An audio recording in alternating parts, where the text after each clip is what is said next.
Hello, my beautiful duckling. Today I want to talk to you about getting rid of a third party. When we are manifesting a specific person, a lot of people are obsessed with somebody they believe is blocking them from being with the love of their life. So, how do you get rid of a third party? This is Susie, your beautiful Swan Queen. Welcome back to the garden. A third party is anything that you believe is standing in the way of your manifestation coming true. So if I am manifesting the love of my life and I believe that this woman is standing in the way of me being with them, it's a third party. But if I don't think this person is an issue, she's non-existent, then there is no third party. So the reason there's a third party is multitude. Number one, you gave the person a name. You named them, you gave them importance, and you focused on them. There is a third party because you created it. And I don't want to hear anybody say, I did. No, you created the third party. Because you named them, you claimed them, you gave them a focus, you gave it attention, you put them between you and whatever your desire is. Number two, with the third party, they exist because you want them there. Why do you want that third person there? If there is a third person in your reality that is blocking you from your manifestation, the first question I ask every single one of my coaching clients, why did you create this person? Why is this person blocking you from your manifestation? You're giving that person attention for a reason, and where you give attention, it grows. But most of the time, when there is a third party, the reason that that person is there is because somewhere inside of you, you are not ready for this relationship. There is something you need to do, or think you need to do, feel you need to do before you legitimately get with this person. Because if there wasn't, that third person would be non existent. You wouldn't even pay attention. You would be like, nope, that's my guy. That's my girl. That's my partner. That's my spouse. There wouldn't be any focus over here that because of so and so I can't be with the love of my life. So when you are throwing names out like specific person, SP, third party, 3P, the girlfriend, the wife, you're giving it a title. And title significantly puts something in the way. You're making that person more important than you. And legitimately, there is a reason why you are making that person more important than you. Most of the time, it is because you are not ready for the relationship. And the reasons you're not ready for the relationship is a multitude of things. You have something about the old relationship that you still need to change your opinion on. So you had a good relationship in the beginning, you fell apart, it was volatile, it was very angry, things were said, and you still haven't let go of the bad parts of the relationship that caused the breakup. Another reason the third party is there, and I'll be straight up honest, and y'all are going to hate this answer, is because you keep fucking talking about them. You're saying, I can't be with this person because there's a third party. I can't be with this person because of the third party. What does the girlfriend have that I don't have? What does the guy have that I don't have?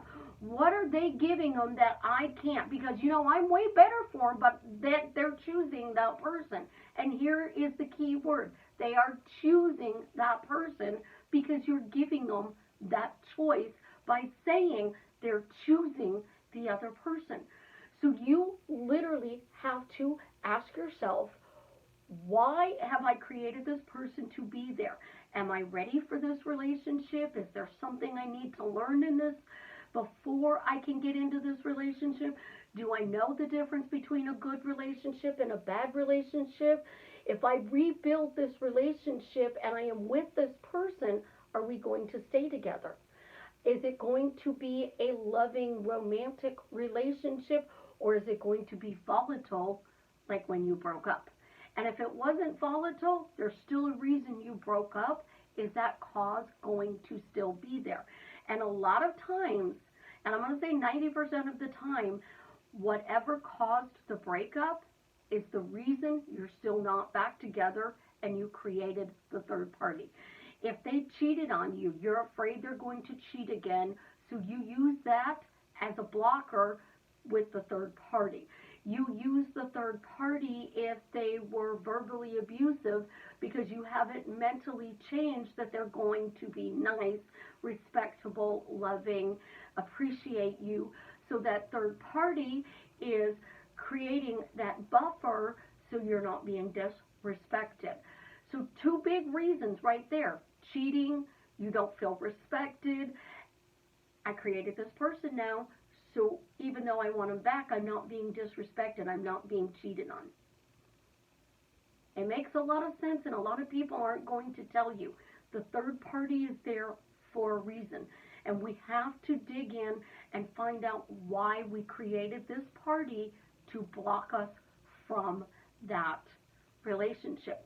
Once you know why they're there, so I'm afraid I'm going to be cheated on is the example I'm going to use here because it's the easiest one.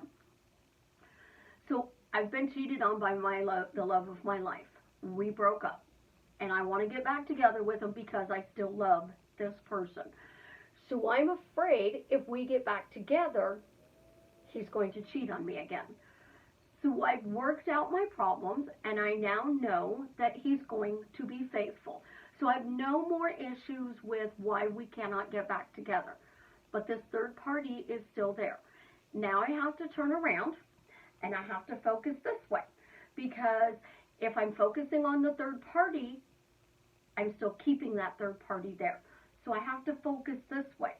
The third party is no longer existence. You have to stop talking about them. You have to stop thinking about them.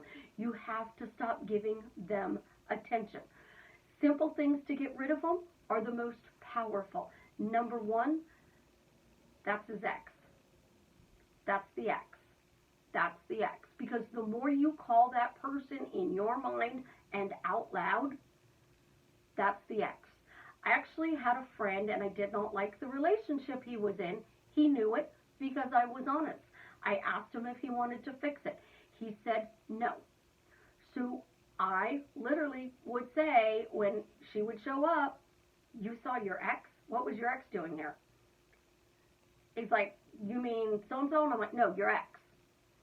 And it got to the point he even started calling her the ex.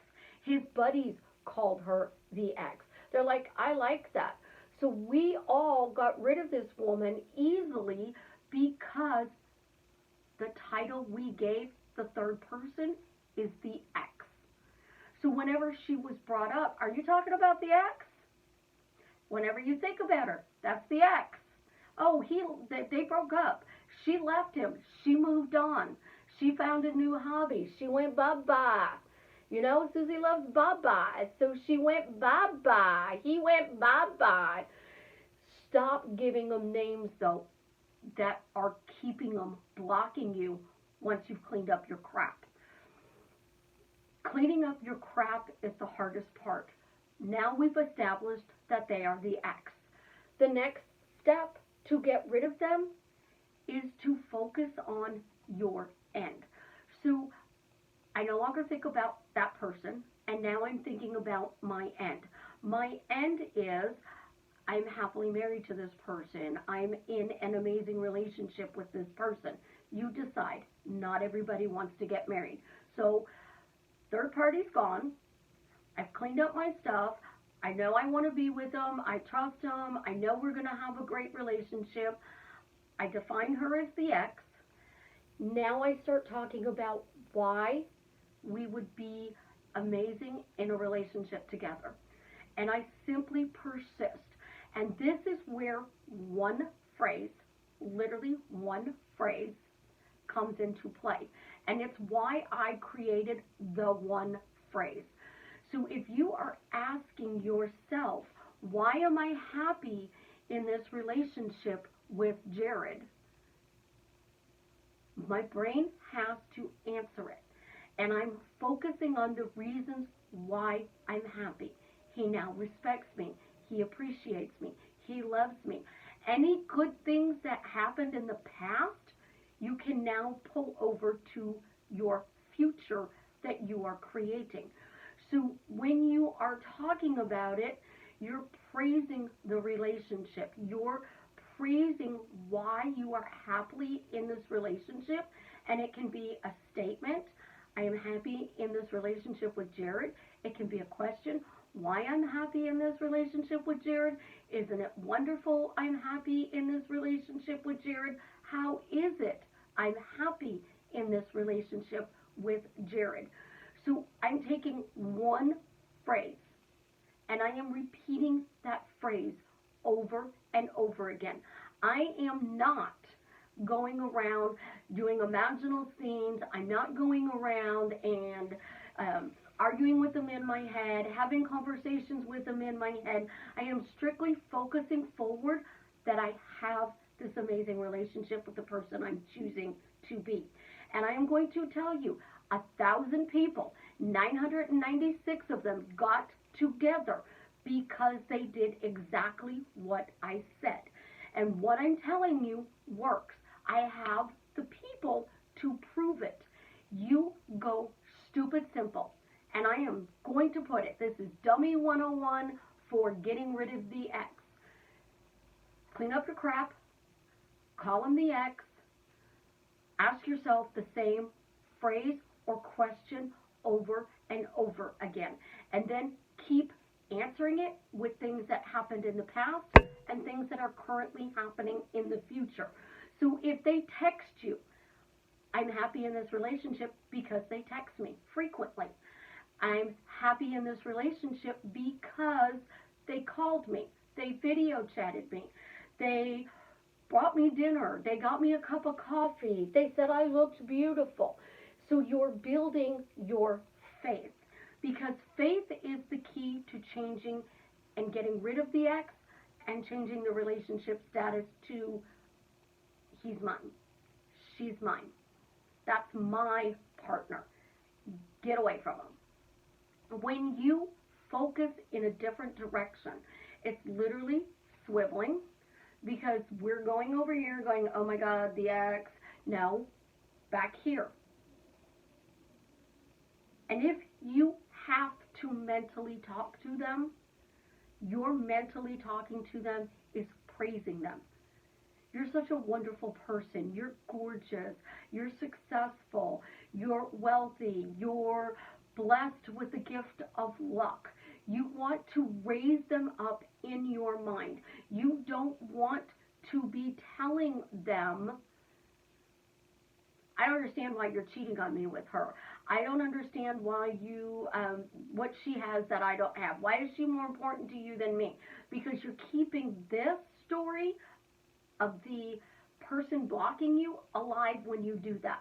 So when you switch it to the praise, their energy that you're sending out there to them is good energy. It's loving energy. It's respectable energy. And respect equals love. Love equals respect. Because in reality, love doesn't exist. It is a word that we use to describe something that we don't understand, so we use the word love. Love is a feeling. Are you feeling happy? Are you feeling excited? Are you feeling respected? Are you feeling appreciated? Are you feeling valued? So love equals something. And for most guys, love equals respect. Respect means more to them than the word love. So if you were to say to them mentally, I really respect you. You are such an amazing person that's raising that guy up, and that guy is feeling that coming at him. But the mental conversations you're having, and if you are being romantic with them because you're going to bed at night and you're fantasizing, and I am sorry, it is fantasizing. It's daydreaming. It is not creating your future if you are going to bed, falling asleep, thinking you're having sex with them. Because if you are being pleased in that fantasy, it's turning them off. I guarantee you it will turn them off and they will run in the other direction, because now you are not making it about raising them up. To them, that energy feels selfish. It feels like you only want something from them. So you have to focus your thoughts as praise, the X, he's mine, and you need to constantly keep asking. Because if you ask a simple question or make a statement, I was told by a friend that there is a guy who said, I am a winner. I'm always a winner. I am a winner. I'm always a winner. And he would take a little thing. He'd get a great parking spot. I always win. I'm always a winner. Because I got a great parking spot, because I have a great relationship, because I win when I play, when I gamble, because of this. He built his phrase as, I am always a winner. I built mine, I'm spoiled. I love the feeling of being spoiled. But he defined, as well as I did, why.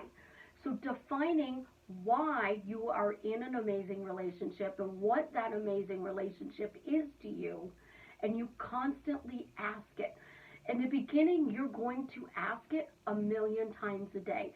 You're going to think about it 86,400 seconds a day.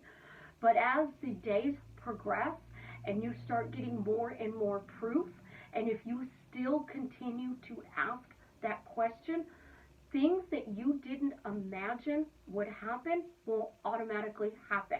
You will think about a PewDiePie chair. It shows up. You will think, oh, it'd be nice if he came home with a cup of coffee, and he comes home with a cup of coffee, but you never mentioned it because you've praised him so much, he's allowing that energy to stick like glue. So when they say the person can reject you, it's because of what you're sending out. If you are sending out sexual fantasies, if you are sending out angry conversations in your head, questions about them cheating on you, arguments that you are having verbally even, they're ignoring you, they're disrespecting you, that energy is in you and you're pushing it towards them. And they're feeling that energy and they're going, I don't want to be with this person. I don't want to be with this person. I don't want to be with this person.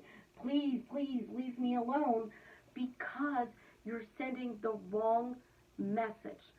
Sending love is praise in this case. So you can give them a virtual hug and say, I love you. Thank you for being such an amazing person. That is a good energy. You can give them a hug and say, I love you. I'm so proud of you. I love you. I love the fact that you do this for people. I love you. I'm so proud of your success in life. You can put it in that way. But if you're giving them a hug and you're squeezing them and your knuckles are turning white, you're smothering them, and that energy is what they're rejecting, which is why the third party becomes more important to you than them, because they're doing the opposite of what you are in order to keep them. They're praising them. They're showing them attention in a way that you didn't. So you have to go back to the beginning. When you were raising them up, you were praising them, you were bragging about them, you were telling the entire universe, this is the most amazing person in the world, and I have 1,000,001 reasons why. When you focus on that by simply cleaning up your crap, calling them the X, asking or stating the same phrase or question all over again and praising them, you are going to shift their feelings about you, because I cannot stress enough, all 1,000 of those people told me that they were thinking about their person was thinking about them. They wanted to be in a relationship with that person wanted to be in a relationship with you. But the energy you were sending out is what was repulsing them from opening up that door to their heart and letting you back in. You guys have an absolutely amazing day. Subscribe, smash the like button so my videos can be shared by YouTube a little bit more. And as always, tell me why what I'm sharing with you is drastically changing your life for the better.